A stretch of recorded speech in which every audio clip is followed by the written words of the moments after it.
पूरे देश में प्रचंड गर्मी पड़ रहा है। हीट वेव का अलर्ट है। अगर ज़रा सा आप लापरवाही करेंगे तो आप पर मौसम भारी पड़ेगा। लग रहा है कि सूर्यदेव खुद धरती पर उतर आए हैं और शरीर को मानो जला देंगे। और इसी हीट वेव के अलर्ट की वजह से समर वेकेशन में बच्चों को स्कूलों से छुट्टी दे दी गई है। लेकिन हैरान करने वाली बात तो ये है कि बच्चों को गर्मी की वजह से छुट्टी तो दे दी गई है, लेकिन गुरुजी को यानी शिक्षकों को स्कूल में ड्यूटी पर तैनात किया गया है। अब सवाल यहीं पर उठ रहा है, क्या शिक्षकों को गर्मी का खतरा नहीं है?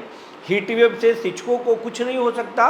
आखिर बिहार सरकार क्यों शिक्षकों को इस भरी गर्मी में हीट वेव में ड्यूटी पर तैनात किया है? जब बच्चे स्कूल में नहीं हैं तो शिक्षक क्या झाल बजाएंगे? आज इसी पर बात करेंगे। जी नमस्कार, मैं हूं विपुल कुमार और आप देख रहे हैं सूर्य विहार डिजिटल न्यूज़। अब हम तमाम शिक्षकों से, शिक्षक साथियों से, शिक्षक प्रेमियों से, तमाम दर्शकों से ये अपील करना चाहते हैं कि अगर आप अभी तक इस चैनल पर नए हैं या फिर चैनल को यूट्यूब पर आपने सब्सक्राइब नहीं किया है तो सब्सक्राइब कर लें, बेल आइकन को दबा लें। अगर आप हमें फेसबुक पर देखते हैं तो पेज को फॉलो करना ना भूलें। अब आपको खबर हम विस्तार से बताने जा रहे हैं। बिहार में स्कूलों का जो समय है वो 6:30 बजे से 12:30 बजे तक, यानी 6:30 सुबह से दोपहर के 12:30 तक स्कूलों का टाइम है। लेकिन बिहार में प्रचंड गर्मी पड़ रही है। कई जिलों में 45 पार आ जा रहा है। लग रहा है मानो सूर्यदेव खुद धरती पर उतर आए हैं और शरीर को जला देंगे। डॉक्टरों की सलाह है और मौसम विभाग का भी सलाह है कि अगर ज़रूरत हो तभी घर से बाहर निकलें, वरना घर में रहें। इसी वजह से बच्चों को छुट्टी दे दी गई है, लेकिन शिक्षकों को स्कूलों में तैनात किया गया है।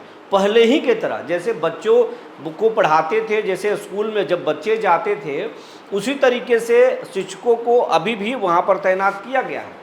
ऐसा नहीं कि अगर स्कूल के कुछ काम है, पेपर जांचने हैं या फिर ज़रूरी का कुछ काम है जिसको निपटाने के लिए स्कूलों में शिक्षकों को लगाया गया है और 6:30 से 8:30 तक वो काम करके फिर वापस गर्मी पारा जो है 40 जब पार हो जाए उससे पहले शिक्षक जो है अपने स्कूल में आ जाए, घर में आ जाए। ऐसा कुछ भी नहीं है। जैसे पहले स्कूल 6:30 में शुरू हो रहा था और 12:30 में ख़त्म हो रहा था, वैसे ही अभी भी वो जारी है। अब सवाल यही उठता है कि क्या इस गर्मी का असर शिक्षकों पर नहीं हो रहा है? नहीं होता है? क्या उन्हें हीट स्ट्रोक का खतरा नहीं हो सकता है? क्या उनका शरीर लोहे का बना हुआ है या फिर कोई मजबूत धातु का बना हुआ है?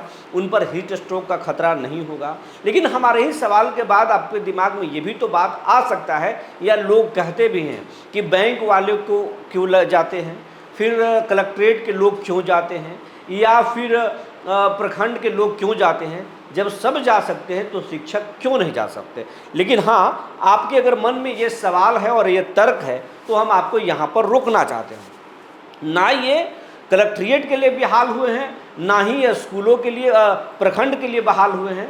इनकी ट्रेनिंग बच्चों को पढ़ाने के लिए है और कोमल बच्चों को भविष्य तैयार करने के लिए इनकी बहाली हुई है।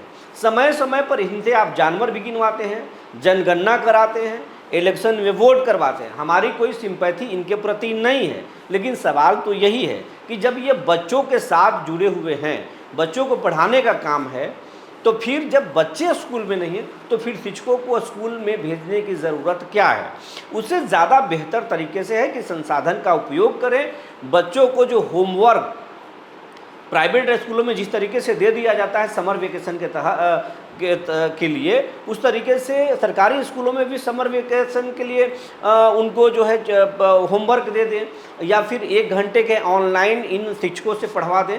ऐसी कोई व्यवस्था होनी चाहिए। या फिर इस समर वेकेशन में 7 दिनों के लिए कोई एक्टिविटी स्कूल में आयोजित होना चाहिए या जिला स्तर पर होना चाहिए जिसमें बच्चों को उसमें पार्टिसिपेट कराया जाए। ये होना चाहिए थे। मतलब इसका नहीं कि सिर्फ इनको हम वेतन दे रहे हैं, बच्चे जब घर पर हैं तो शिक्षकों उसको स्कूल में भेज दें। स्कूल में भेजने से 2 चीज़ें हो सकती हैं। एक तो ये कि शिक्षकों का तबीयत खराब हो सकता है। उनके पास बहुत सारे ऐसे सुदूरवर्ती इलाके में स्कूल हैं जहाँ पर ट्रांसपोर्टिंग की सुविधा नहीं है। बाइक से अगर जा रहे हैं, पानी पीने में लापरवाही हुई तो हीट स्ट्रोक की वजह से उन्हें जो है गस्त भी खा सकते हैं, वो गिर सकते हैं, उनकी तबीयत खराब हो सकती है। ये तो पहला दिक्कत। दूसरा ये कि अगर स्कूलों में जो जिस तरीके से घटनाएं सामने आती है कि कोई शिक्षक के साथ कुछ हो गया या शिक्षिका के साथ कोई ने किसी ने कुछ कर लिया या शिक्षक शिक्षिका आपस में कुछ गड़बड़ कर लिए, तो इस तरह की शिकायतें बढ़ सकती है, मिल सकता है। तो ये इसका भी ये गड़बड़ हो सकता है, तो इसका भी ख्याल होना चाहिए। सवाल दूसरा कि इस तरह के ड्यूटी लगाने से कोई फ़ायदे नहीं होंगे, बल्कि इन शिक्षकों को इस दौरान स्कूलों में ड्यूटी लगाने के बजाय इनको कोई अच्छा ट्रेनिंग देना चाहिए था। जिला स्तर पर, प्रखंड स्तर पर समर वेकेशन में इनको एक ट्रेनिंग देना चाहिए था। जिस तरीके से दून स्कूल में, नेत्रहाट में शिक्षक पढ़ाते हैं, वैसा ये कैसे पढ़ा सकते हैं, कैसे बिहार के स्कूलों को बदल सकते हैं, ये होना चाहिए था। लेकिन ऐसा कुछ भी नहीं है। वही पुरानी बात, वही पुरानी लेटर पर चल रहा है कि पहले भी ऐसे ही चलता था, अब भी वैसे ही चलता है। पहले भी ड्यूटी लगता था, अब भी ड्यूटी लगाएंगे। तो अगर लगाएंगे तो फिर बदलेंगे कैसे? फिर वो विकसित बिहार बनाने के सपना और फिर वादा का क्या होगा?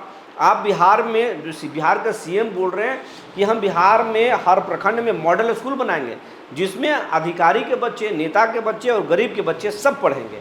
तो क्या इसी विजन से विजन से ये शिक्षा व्यवस्था बदलेगा? शिक्षा मंत्री कहते हैं कि हम स्कूलों को सुधार देंगे, अधिकारियों से भी हम संवाद करेंगे, शिक्षकों से भी संवाद करेंगे। संवाद करना तो दूर की बात, जो पुरानी जो परंपराएं हैं, इन परंपराओं को ख़त्म करना चाहिए।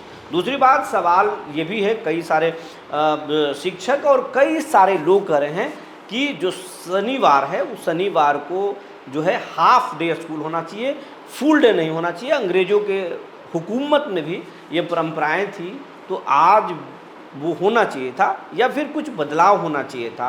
शनिवार को जो है वो कुछ होना चाहिए था। ये बेसिक चीज़ें उनको मिलनी चाहिए। नियोजित शिक्षकों को वेतन नहीं मिला है और शारीरिक शिक्षकों का भी शिकायत है, उनको भी वेतन नहीं मिला है। तो सुविधाएं बदलनी चाहिए, समस्याएं खत्म होनी चाहिए, वेतन विसंगति को ख़त्म करना चाहिए, अधिकारी जो करप्शन कर रहे हैं उस पर रोक लगानी चाहिए। लेकिन वो नहीं हो रहा है। हो क्या रहा है कि बच्चों को स्कूल में छुट्टी और शिक्षकों को स्कूल में ड्यूटी। ये कहाँ तक सच है? अगर आप शिक्षक हैं, शिक्षा प्रेमी या हमारे दर्शक बिहार के नागरिक हैं या कहीं के भी नागरिक हैं, बिहार में जो ये व्यवस्था है, इस व्यवस्था से आप कितने संतुष्ट हैं? अगर ये सही है तो हम आपके कमेंट का हमें इंतज़ार है। ये गलत है तो फिर इसमें क्या सुधार होना चाहिए? इस समर वेकेशन में अगर शिक्षकों की ड्यूटी लगाना ही है तो फिर उस शिक्षकों के ड्यूटी का क्या सकारात्मक उपयोग हो सकता है, वो आप हमें ज़रूर बताएंगे। तब तक के लिए धन्यवाद।